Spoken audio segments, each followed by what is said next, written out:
안녕하세요. 인생 수업입니다. 오늘은 우리의 삶을 더욱 풍요롭게 만들어주는 말의 품격에 대해 이야기를 나누고자 합니다. 우리가 사용하는 언어는 단순한 의사소통의 도구를 넘어 우리의 인격을 보여주는 거울이자 타인과의 관계를 형성하는 다리가 됩니다. 한번 내뱉은 말은 되돌릴 수 없습니다. 그래서 옛 선인들은 말 한마디로 천냥 빚을 갚는다는 속담을 통해 말의 중요성을 강조했습니다. 오늘 우리가 나눌 이야기는 바로 이 말의 힘에 대한 것입니다. 우리는 종종 대화 중에 상대방의 말이 채 끝나기도 전에 우리의 대답을 준비합니다. 마치 탁구 경기처럼 빠르게 응답하려 합니다. 하지만 진정한 소통은 상대방의 말을 온전히 받아들이는 것에서 시작됩니다. 얼마 전 경로당에서 들은 대화가 생각납니다. 그날따라 유난히 따뜻했던 봄날 오후, 평소처럼 모여 앉은 어르신들의 대화에서 우리는 진정한 경청의 의미를 배울 수 있었습니다. 요즘 무릎이 말썽이라 병원을 다니는데 말이야.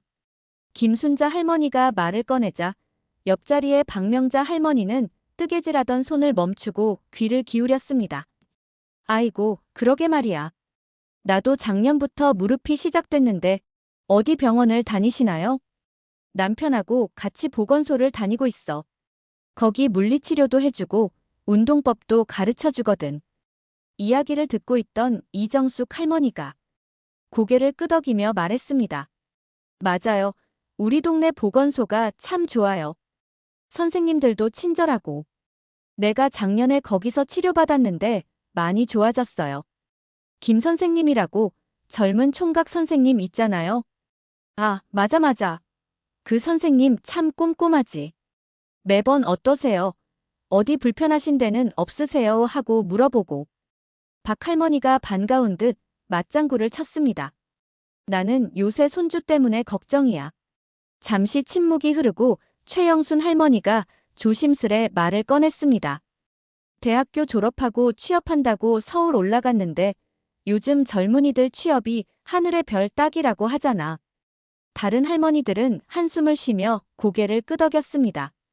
이정숙 할머니가 따뜻한 목소리로 말했습니다. 그래도 우리 영순이는 복이 있어. 아들이 똑똑하고 부지런하잖아.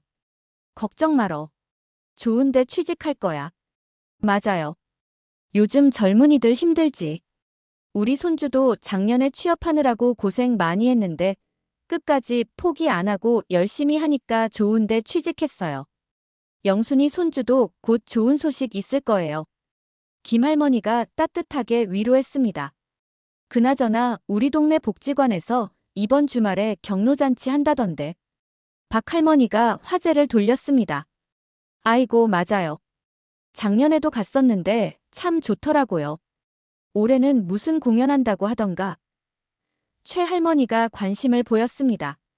어린이집 애들이 춤도 추고 악기도 연주한다고 하대. 우리 증손녀도 나온다고 하네. 이 할머니가 자랑스러운 듯 말했습니다. 아이고, 좋겠네. 나도 꼭 가봐야겠어. 우리끼리 앞자리에 앉아서 구경하면 좋겠다. 김할머니가 웃으며 말했습니다. 이런 대화에서 우리는 진정한 경청의 모습을 볼 수 있습니다. 서로의 이야기에 귀 기울이고 맞장구도 치고 걱정거리를 나누면서도 서로를 위로하고 격려하는 모습이 바로 그것입니다. 특히 최 할머니가 손주 걱정을 털어놓았을 때 다른 할머니들이 보여준 따뜻한 위로와 공감의 말들은 우리에게 많은 것을 시사합니다. 진정으로 예쁜 말을 하는 사람의 첫 번째 특징은 상대방의 이야기를 진심으로 경청한다는 것입니다. 말을 예쁘게 하는 것은 역설적이게도 듣는 것에서 시작됩니다. 제가 만난 한 성공한 CEO는 이런 말을 했습니다. 나는 직원들의 말을 들을 때 모든 회의와 약속을 멈춥니다. 그들의 이야기가 곧 회사의 발전 방향이기 때문입니다. 이처럼 경청은 상대방을 인정하고 존중하는 가장 기본적인 태도입니다. 우리는 종종 대화 중에 상대방의 말이 채 끝나기도 전에 우리의 대답을 준비합니다. 마치 탁구 경기처럼 빠르게 응답하려 합니다. 하지만 진정한 소통은 상대방의 말을 온전히 받아들이는 것에서 시작됩니다. 경청은 단순히 귀로 듣는 것이 아닌 마음으로 듣는 것입니다. 상대방의 말 속에 담긴 감정, 의도, 그리고 맥락을 이해하려 노력할 때 비로소 진정한 대화가 시작됩니다. 예를 들어, 퇴근 후 피곤한 와중에도 하루 일과를 이야기하는 배우자의 말에 귀 기울이는 것, 실수를 한 직원의 해명을 끝까지 듣는 것, 친구의 고민을 중간에 끊지 않고 들어주는 것, 이 모든 것이 경청의 실천입니다. 때로는 말없이 고개를 끄덕이는 것만으로도 당신의 이야기에 집중하고 있어요라는 메시지를 전달할 수 있습니다. 두 번째 특징은 같은 상황이라도 긍정적인 표현을 선택하는 것입니다. 언어는 현실을 만드는 도구입니다. 부정적인 말은 부정적인 현실을, 긍정적인 말은 긍정적인 현실을 만들어냅니다. 예를 들어, 한 초등학교 교사는 학생들에게 조용히 하세요라는 말 대신 이야기하고 싶은 것이 많구나. 하지만 지금은 친구들의 발표를 들을 시간이야. 라고 말했습니다. 그러자 아이들은 자연스럽게 경청하는 자세를 취했습니다. 직장에서도 마찬가지입니다. 이 프로젝트는 실패할 거예요라는 말 대신 이 프로젝트를 성공시키기 위해 우리가 더 준비해야 할 것들이 있네요. 라고 표현하면 팀원들의 사기도 높아지고 문제 해결의 실마리도 찾을 수 있습니다. 부정적인 상황을 긍정적으로 표현하는 것은 단순한 말의 변화가 아니라 상황을 바라보는 관점의 변화입니다. 예를 들어, 식당에서 음식이 늦게 나올 때, 왜 이렇게 늦어요? 라고 말하는 대신, 음식을 정성껏 준비하시느라 바쁘시죠? 라고 말하면 서로 불편한 감정 없이 상황을 이해할 수 있습니다. 또한 안 돼요라는 말 대신 이렇게 하면 어떨까요?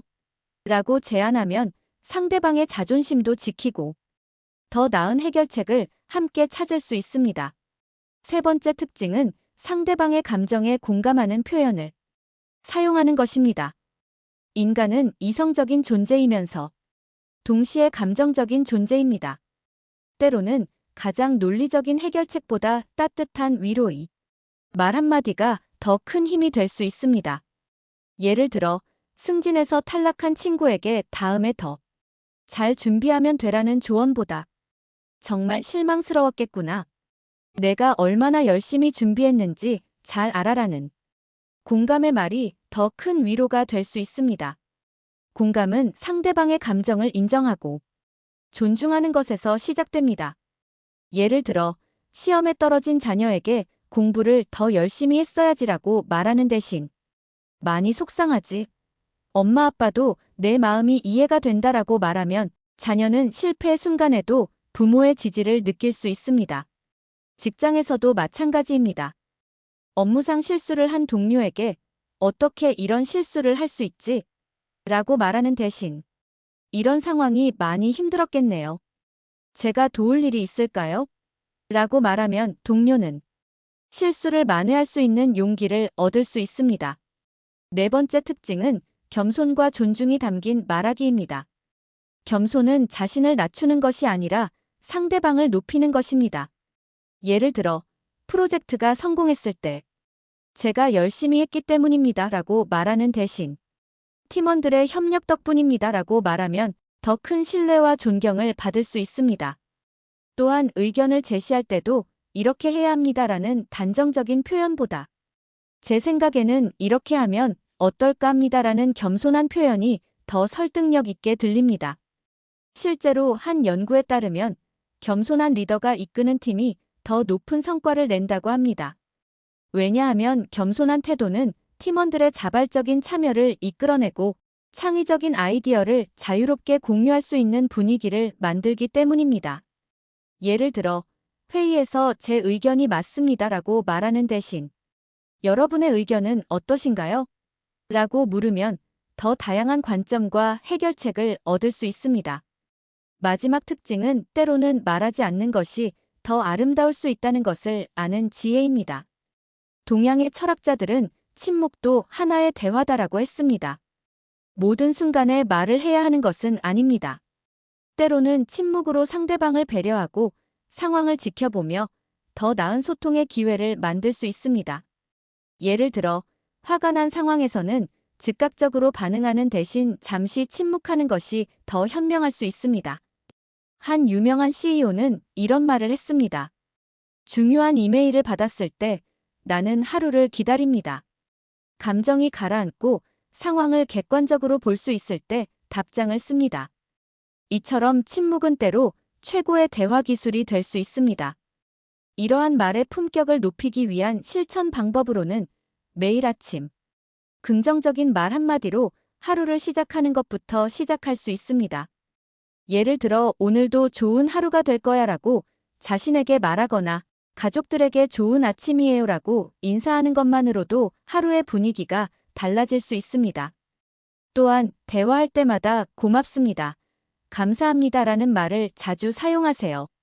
감사의 표현은 가장 기본적이면서도 강력한 긍정적 소통의 도구입니다.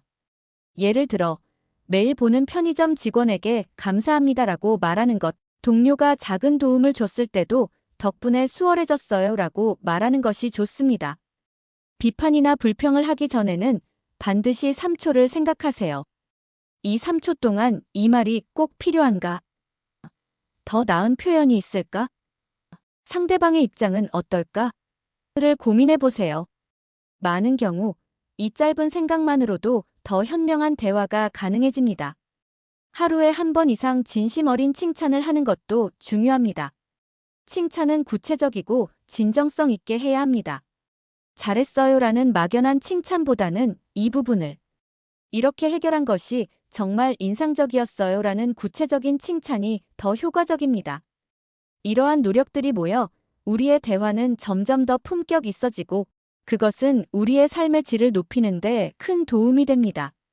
좋은 대화는 좋은 관계를 만들고 좋은 관계는 행복한 삶의 기초가 됩니다. 특히 현대 사회에서는 비대면 소통이 늘어나면서 말의 중요성이 더욱 커지고 있습니다. 예쁜 말은 단순히 우리의 대화를 꾸미는 것이 아닙니다. 그것은 우리의 생각을 변화시키고 관계를 개선하며 궁극적으로는 우리의 삶의 질을 높여줍니다.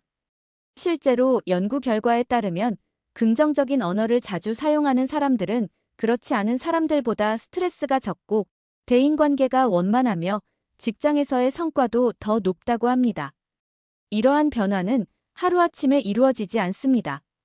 그러나 매일 조금씩 우리가 배운 5가지 특징을 의식하고 실천한다면 분명 변화가 찾아올 것입니다.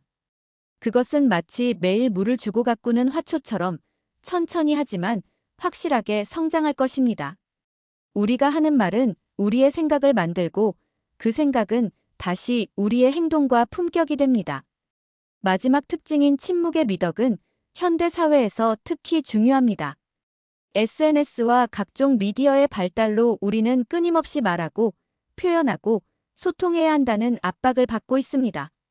하지만 때로는 말하지 않는 것이 최선의 소통이 될 수 있습니다. 한 연구에 따르면 화가 났을 때 즉각적으로 반응하는 대신 10초만 침묵하더라도 감정적 대응을 줄일 수 있다고 합니다. 이는 우리 뇌가 감정을 처리하고 이성적 판단을 하는데 필요한 최소한의 시간이기 때문입니다. 예를 들어 직장에서 동료의 실수를 발견했을 때 즉시 지적하는 대신 잠시 침묵하고 상황을 이해하려 노력하는 것, 가족 간의 갈등 상황에서 즉각적인 반박 대신 잠시 침묵하며 상대방의 입장을 생각해보는 것이 바로 현명한 침묵의 예시입니다. 이러한 5가지 특징을 실천하기 위해서는 구체적인 행동 지침이 필요합니다. 매일 아침 거울을 보며 스스로에게 긍정적인 말 한마디 하기, 하루에 최소 5번 감사합니다. 말하기, 비판이나 불평을 하기 전에 반드시 3초 이상 생각하기, 매일 저녁 그날 있었던 좋은 일 3가지를 이야기하기, 대화할 때 상대방의 이야기를 끝까지 듣고 최소 2초 후에 답하기 등을 실천해 보시기 바랍니다. 이러한 노력들이 모여 우리의 언어 습관이 되고 그 습관은 우리의 성격이 되며 결국 우리의 운명이 됩니다. 심리학자들의 연구에 따르면 새로운 습관을 형성하는 데는 평균 66일이 걸린다고 합니다. 2달 조금 넘는 시간 동안 의식적으로 노력한다면 우리의 말하기 습관은 분명 변화할 수 있습니다. 예쁜 말은 마치 작은 씨앗과 같습니다. 당장은 큰 변화가 보이지 않을 수 있지만 그 씨앗은 조금씩 자라나 우리의 관계를 개선하고 일의 효율성을 높이며 궁극적으로는 우리 삶의 질을 향상시키는 거대한 나무가 됩니다. 특히 현대 사회에서 말의 영향력은 더욱 커지고 있습니다. 온라인 소통이 일상화되면서 우리의 말은 실시간으로 기록되고 공유됩니다. 한번 내뱉은 말은 지우기 어렵고 그 영향력은 예상보다 훨씬 크고 오래갑니다. 그만큼 우리는 말을 할 때 더 큰 책임감을 가져야 합니다. 결론적으로 말의 품격을 높이는 것은 단순히 우리의 이미지를 개선하는 것이 아닙니다. 그것은 우리의 생각을 변화시키고 관계를 개선하며 궁극적으로는 우리 사회 전체의 품격을 높이는 일입니다. 여러분 한 사람 한 사람의 작은 변화가 모여 우리 사회 전체에 큰 변화를 만들어낼 수 있습니다. 오늘 이 강연이 여러분의 말하기 습관을 되돌아보고 더 나은 방향으로 변화하는 계기가 되기를 바랍니다.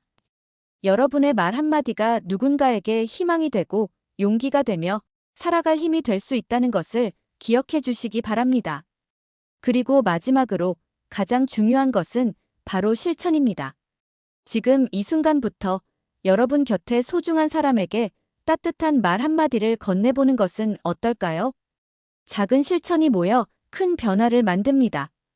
긴 시간 경청해 주셔서 진심으로 감사드립니다.